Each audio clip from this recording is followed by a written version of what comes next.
오늘 우리에게 주시는 하나님 말씀은 사도행전 11장 27절에서 30절까지 말씀입니다. 그때의 선지자들이 예루살렘에서 안디옥에 이르니 그 중에 아가보라 하는 한 사람이 일어나 성령으로 말하되 천하에 큰 흉년이 들리라 하더니 글라우디오 때에 그렇게 되니라. 제자들이 각각 그 힘대로 유대에 사는 형제들에게 부조를 보내기로 작정하고 이를 실행하여 바나바와 사울의 손으로 장로들에게 보내니라. 아멘. 우리는 지난주 사도행전 11장 19절에서 26절까지 말씀을 통해서 안디옥 교회에서 있었던 일을 살펴봤습니다. 안디옥 교회는 유대인들이 예수님을 믿으면서 세워진 교회가 아니었습니다. 이방인이라고 말하는, 성경의 헬라인이라고 말하는 그 사람들이 모여서 이제 세워진 교회가 안디옥 교회였죠. 이방인들이 예수님을 믿게 된 계기를 살펴보면 박해로 흩어진 성도들이 헬라인에게도 예수님을 전했기 때문에 그들이 예수님을 믿게 되었다라고 성경이 말씀하고 있습니다. 원래는 유대인들에게만 복음을 전하던 사람들이 자신의 생각을 뛰어넘었더니 이제 이방인들에게도 복음을 전하게 되고 또 그들도 예수님을 믿고 구원을 받게 되었다라고 하는 것이죠. 그렇게 세워진 안디옥 교회는 또 생각을 뛰어넘어서 바나바를 파송한 이 예루살렘 교회에 의해서 더 부흥을 하게 되고 또 자신의 위치를 생각하는 그런 생각을 뛰어넘은 바나바가 사울을 데려와서 함께 사역함으로 말미암아 그리스도인이라 일컬음을 받는 그런 이제 공동체가 되었습니다.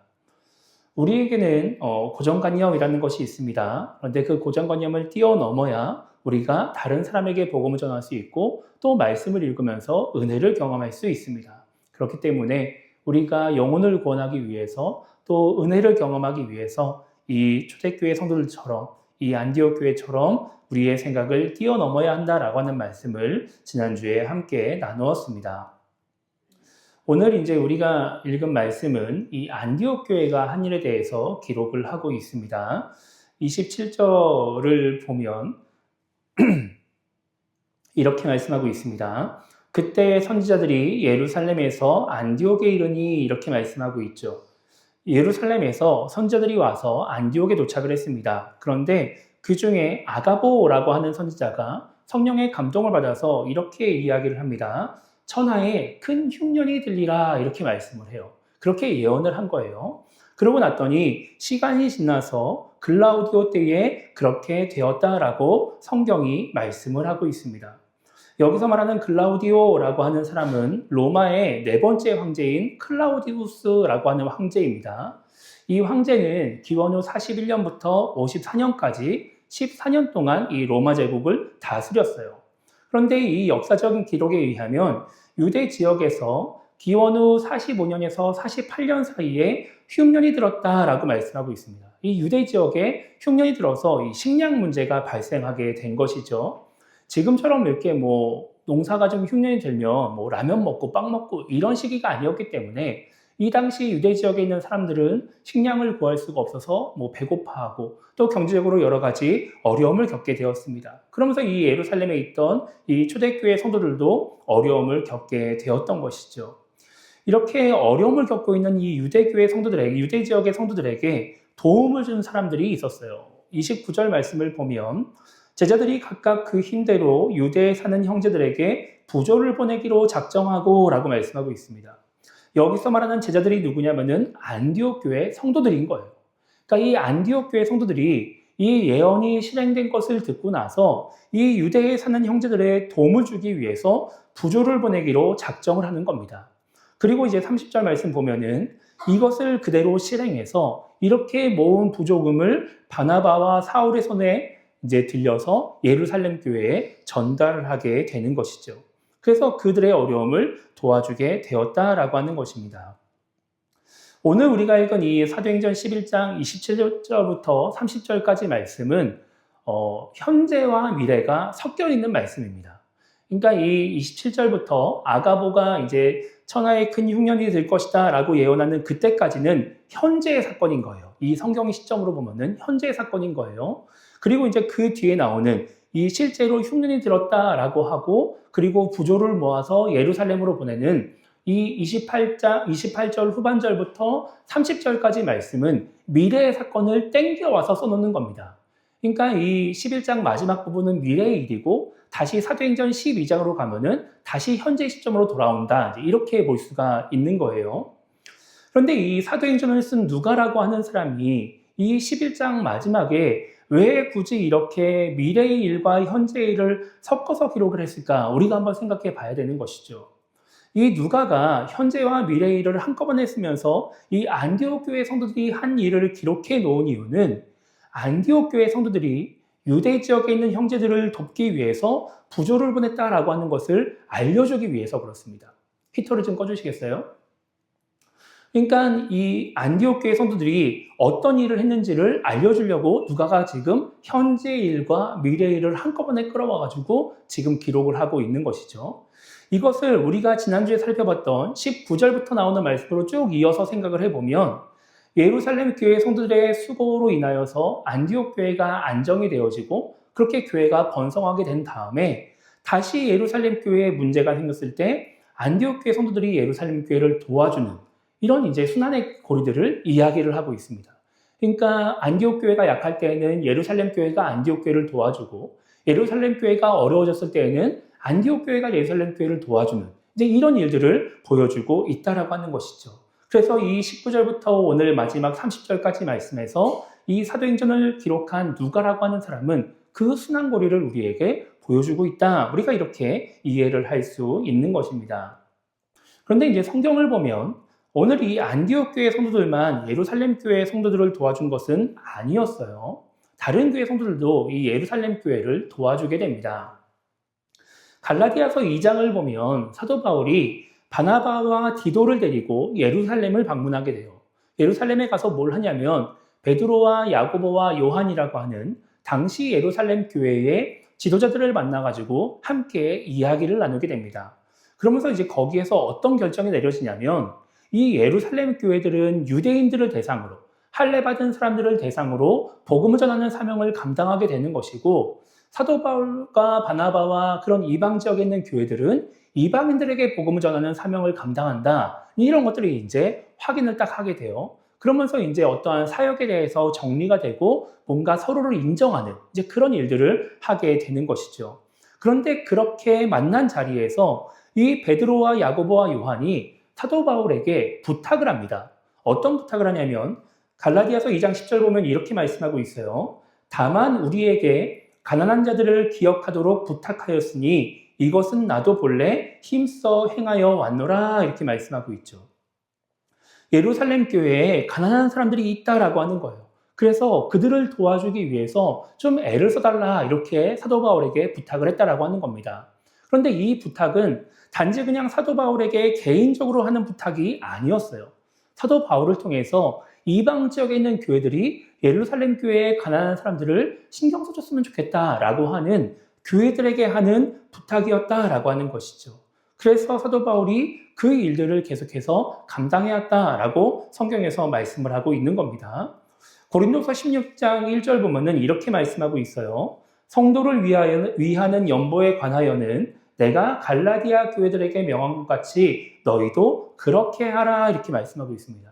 사도 바울이 갈라디아 교회 성도들에게 예루살렘 교회의 가난한 사람들을 위해서 좀 우리가 도움을 주자라고 이야기를 했는데 그 이야기를 갈라디아 지역에 있는 교회들에게만 한 것이 아니라 고린도 지역에 있는 교회들에게도 동일하게 했다라고 하는 거예요.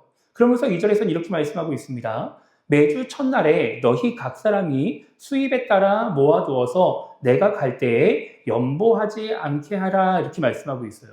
그러니까 미리미리 매주 첫날에 모였을 때에 이 연보, 이 구제 헌금을 모아둬라 이렇게 말씀하고 있는 것이죠.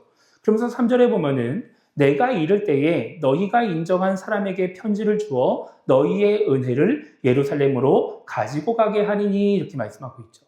그렇게 고린도 교회가 모아놓은 연보를 예루살렘으로 보내서 예루살렘의 어려운 형제들을 돕는데 사용하겠다라고 말을 하고 있는 겁니다. 25절에 보면 이렇게 말씀하고 있습니다. 그러나 이제는 내가 성도를 섬기는 일로 예루살렘에 가노니 라고 말씀하고 있습니다.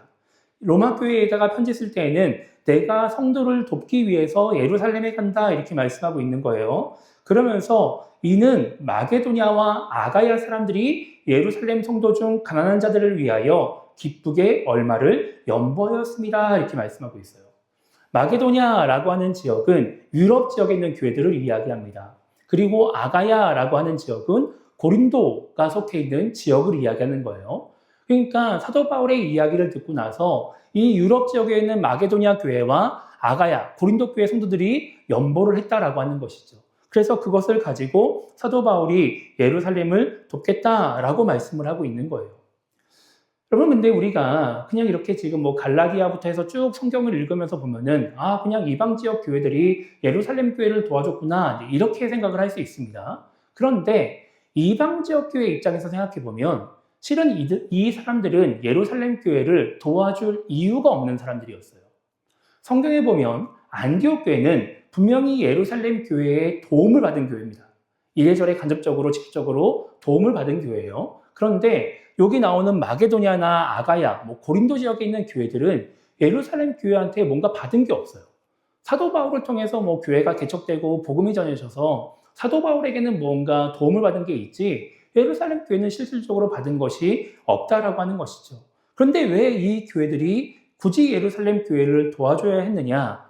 사도 바울이 로마서 15장 27절에서 이렇게 말씀하고 있습니다. 저희가 기뻐서 하였거니와 또한 저희는 그들에게 빚진 자니 만일 이방인들이 그들의 영적인 것을 나눠 가졌으면 육적인 것으로 그들을 섬기는 것이 마땅하니라 라고 말씀하고 있어요. 방금 말씀드린 것처럼 실은 로마 교회, 아가야, 마게도냐에 있는 교회들은 예루살렘 교회로부터 무언가 도움을 받은 게 없습니다. 그런데 그들이 결국 어떻게 복음을 전해 듣고 어떻게 구원을 받았느냐를 굳이 따지고 들어간다면 그 시작이 예루살렘 교회에 있다라고 하는 거예요. 만약에 예수님이 십자가에 달려 죽으시고 나서 부활하셨음에도 불구하고 그들이 계속해서 예수님을 믿지 못해가지고 그들이 모여서 예수님의 말씀대로 기도하지 않았다라고 한다면 그러면 복음은 거기서 끝나버리는 거예요. 그들이 예수님의 말씀을 믿으면서 함께 모여서 성령의 임재를 사모하며 기도했기 때문에 그들에게 성령의 임재가 주어지게 된 것이고 그 성령의 임재를 경험한 사람들이 나가서 목숨을 걸고 담대하게 복음을 증거했기 때문에 예루살렘 교회가 세워지게 된 것이죠. 그 예루살렘 교회에 속해 있던 사람들이 박해를 받은 그 상황 속에서 나 박해받으니까 이제 신앙 포기할래. 나 예수님 전하기 싫어 라고 하고 멈췄으면 복음이 예루살렘 밖으로 퍼지지 않았을 거라는 거예요. 그러면 사도 바울도 예수님을 믿지 못하게 되는 것이죠. 그러면서 그 모든 복음의 꼬리들이 다 끊어지게 되었다라고 하는 거예요. 근데 그들이 그 어려운 상황 속에서 믿음을 지키고 예수님 말씀대로 기도를 하고 복음을 전하고 예수님에 대해서 기록을 하고 가르치고 하는 일들을 계속해서 했기 때문에 그 은혜가 타고 흘러가지고 결국 이 마게도냐와 아가야 지역에 있는 교회들에게도 흘러갔다라고 하는 거예요. 로마 지역에 있는 교회들에게도 흘러갔다라고 하는 거예요. 그래서 사도 바울이 뭐라고 이야기를 하느냐? 너희는 그들에게 빚진 사람이다 라고 이야기하고 있는 것이죠. 너희는 영적인 빚을 진 사람이다. 영적인 도움을 받은 사람이다. 이렇게 이야기를 하고 있는 겁니다. 그렇기 때문에 너희가 육적인 것으로 그들을 섬기고 그 빚을 갚는 것이 마땅하다라고 이야기를 하고 있는 것이죠. 그래서 이 예루살렘 교회 성도들의 그 모든 수고와 애씀과 고난을 참고 견디고 복음 전하는 그 모든 것이 다시 예루살렘 교회로 돌아오는 그런 일들을 성경이 기록을 하고 있는 겁니다. 여러분, 우리나라 속담 중에 가는 말이 고와야 온 말이 곱다라는 속담이 있어요. 저희 막내는 이거를 거꾸로 외우더라고요. 오는 말이 고와야 가는 말이 곱다 막 이렇게 이야기를 해요. 유치원에서 이렇게 잘 대충 듣고 와가지고. 근데 원래는 가는 말이 고와야 오는 말이 고운 겁니다. 그러니까 우리 조상들이 생각한 거예요. 어떻게 해야 오는 말이 고울까? 그러면 내가 가는 말을 곱게 해야 되는구나 이렇게 생각을 했다라고 하는 것이죠. 그런데 많은 사람들이 고운 말을 받고 싶어 하면서 내가 고운 말을 하려고 하지 않아요. 나는 고운 말을 주지 않으면서 자꾸 고운 말을 받기만을 원하고 있는 거예요. 그러니까 어떻게 돼요? 내가 고운 말을 받지 못하는 것이죠. 내가 받고 싶으면 내가 먼저 줘야 되는 겁니다. 그러면 그것이 나에게 다시 돌아오게 되어 있다라고 이 속담이 이야기를 하고 있는 것이죠. 한 2014년도에 우리나라에 나온 책이 있는데 Give and Take라고 하는 책입니다. 이게 이제 미국의 어떤 유명한 교수님이 썼다라고 이야기를 해요. 근데 이 책에 보면은 사람을 세 가지 종류로 구분을 합니다. 첫 번째는 giver라고 하는 사람으로 구분을 하고 두 번째는 taker 그리고 세 번째는 matcher 이렇게 이야기를 해요. 자, giver라고 하는 거는 뭘 이야기하냐면은 주는 사람을 이야기합니다. 그러니까 이 giver라고 하는 사람은 자기가 받는 것보다 주는 거를 더 좋아하는 사람이에요. 그래서 자꾸 이 사람은 생각을 하는 거죠. 내가 어떻게 해야 내 주변 사람들에게 무언가를 줄 수 있을까? 내가 어떻게 해야 내 주변 사람들에게 도움을 줄 수 있을까? 내가 무언가를 해줄 수 있을까? 막 이런 거를 계속 생각하면서 그것을 실천하는 사람을 이 책에서는 giver, 주는 사람이다 이렇게 이야기를 합니다. 근데 이 책에 또 뭐가 나오냐? taker라고 하는 사람이 나와요. 이 taker는 받는 사람이에요. 받는 거를 좋아하는 사람인 거죠. 그러니까 내가 남에게 주는 건 별로 아깝고 누가 자꾸 나한테 줬으면 좋겠다. 이런 식의 생각을 하는 사람인 거예요. 그래서 뭔가 자꾸 자기의 이익을 취하려고 하는 사람을 테이커, 받는 사람이다 이렇게 이야기를 하는 겁니다.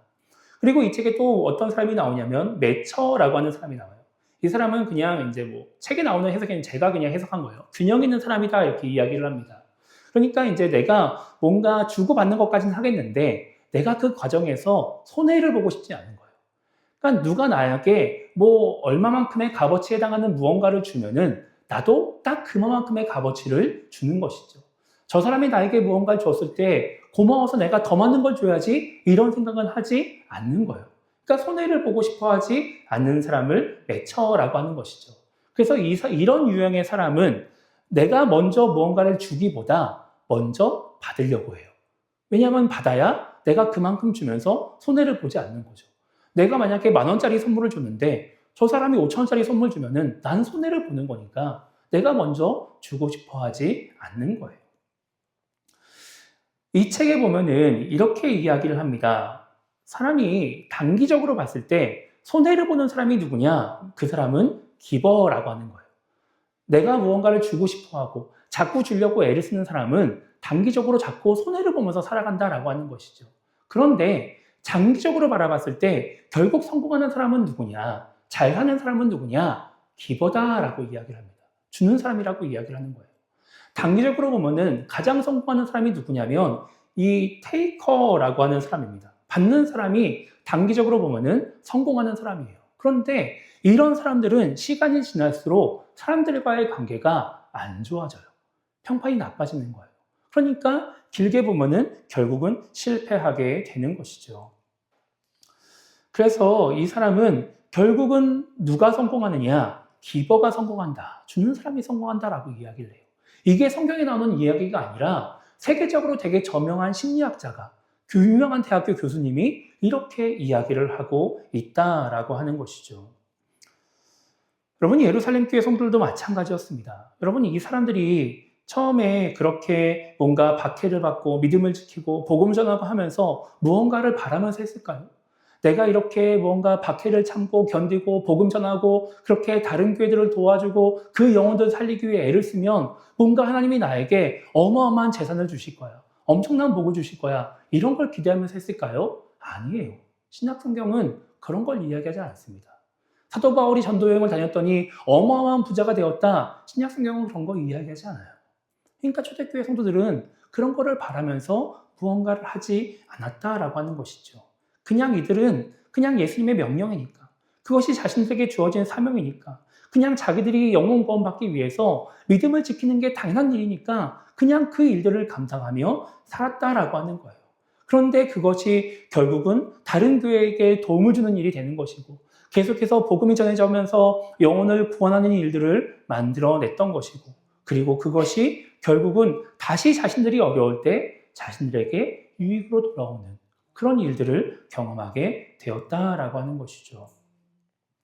여러분, 우리도 마찬가지입니다. 우리가 다른 사람들과 함께 신앙생활을 할 때, 또 신앙인으로서 이 땅을 살아갈 때 정말 우리가 하나님 말씀대로 살아가려고 애를 쓰다 보면 때는 나만 고생하는 것 같을 때가 있어요. 자꾸 나만 주는 것 같을 때가 있어요. 나는 하나님 말씀대로 사랑을 베풀고 그렇게 남에게 뭔가 이웃을 도와주려고 애를 쓰고 수고하고 헌신하고 희생하려고 애를 쓰는데 그게 나한테 꼭 돌아오지 않는 것 같아. 뭔가 내 옆에 있는 저 사람은 나를 통해서 이익만 누리려고 하고 나에게는 아무런 도움을 주지 않는 것 같은 그런 것을 우리가 느낄 때가 있습니다. 그래서 결국은 내가 손해를 보는 것 같다 이런 생각을 할 때가 있는 것이죠. 그런데 성경은 그것이 결국 나에게 유익으로 돌아올 것이다 라고 말씀하고 있어요. 그것이 뭔가 우리가 바라는 뭔가 물질적인 유익으로 나에게 돌아오지 않는다 할지라도 오늘 이 예루살렘 교회가 받은 것처럼 뭔가 연보라는 어떠한 그런 눈에 보이는 물질적인 것으로 나에게 유익으로 돌아오지 않는다 할지라도 영적인 유익으로 나에게 돌아올 수 있다라고 하는 것이죠. 하나님이 주시는 그 은혜로 나에게 돌아올 수 있다라고 하는 거예요. 그래서 우리는 하나님의 말씀대로 이 예루살렘 교회들처럼 자꾸 내가 무언가를 받으려고 하고 가지려고 하고 나만 유익을 누리려고 하는 신앙인이 되는 것이 아니라 주는 신앙인, 내가 희생하고 헌신하고 기꺼이 그 수고를 감당할 줄 아는 그런 신앙인이 되어야 한다라고 하는 것입니다. 그때 우리는 그 내가 베푼 그 은혜가 그 유익이 다시 나에게 돌아오는 것을 경험하는 그런 신앙인이 될 수 있다라고 하는 것이죠. 마지막으로 사도행전 20장 35절에 나오는 사도 바울의 말씀을 읽어드리도록 하겠습니다. 범사에 여러분에게 모본을 보여준 바와 같이 수고하여 약한 사람들을 돕고 또 예수께서 친히 말씀하신 바 주는 것이 받는 것보다 복이 있다 하심을 기억하여야 할지니라. 아멘. 사도 바울이 마지막으로 예루살렘에 가면서 에베소 교회 장로들에게 하는 말씀입니다. 너희는 예수님의 말씀대로 희생을 해라. 헌신해라. 약한 자를 도와줘라. 그것이 더 복이 있다. 이렇게 말씀하고 있는 것이죠. 우리도 주는 것이 받는 것보다 복이 있다 하시는 그 예수님의 말씀을 기억하며 복음을 전하고 사랑을 베풀고 다른 사람의 유익을 위해서 수고하고 헌신함으로 말미암아 나에게 돌아오는 그 은혜, 그 기쁨을 누리며 살아가는 그런 신앙인이 되기를 주님의 이름으로 축복합니다.